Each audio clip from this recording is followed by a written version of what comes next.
rumor has it, you guys are out there Google searching for blood test for Alzheimer's. That's actually really smart. So let me tell you a little bit about this blood test. A long time ago, maybe not that long ago, 10 or 15 years ago, the only way to diagnose Alzheimer's was post-mortem. So through an autopsy, looking at the brain and going, oh, yep, that's Alzheimer's. So that doesn't really do us much good to find out after we're dead that yes, we had this disease.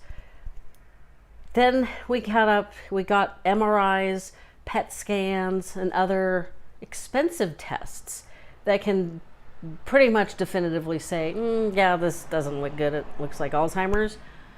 A blood test checks for the proteins that are also in your brain. I'm not a scientist. I'm a podcaster and an artist, so bear with me. The reason that the blood test is important is because early diagnosis is important. And if you can go to your general physician and say, hey, I'm really having some struggles, like I'm having memory issues that are causing issues in my day-to-day life, or I got lost coming here and I've been coming to you for 20 some odd years. These little things sometimes get brushed aside, especially with older doctors, because they're not as willing to accept that this is not normal age-related brain changes. That's a whole another video. But anyway, early diagnosis is really important, and this is why the blood test is important. I don't know how readily available it is.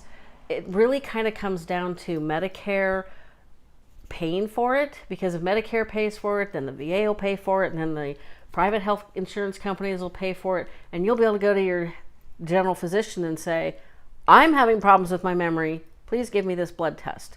And if it comes out positive, then you can go to a neurologist and you can start on the lifestyle changes that I've talked about, and possibly start on the treatments that are out there. So you've got lecanemab and donanemab, should not be able to pronounce those. They clear the plaques and the tangles out of your brain. One does one does both. That's why early diagnosis is important. You can get your paperwork in order. You can talk to your loved ones. Like I have these conversations all the time, way too long for a short. Check out the videos on my channel, because I actually have a whole episode on having these difficult conversations with your parents.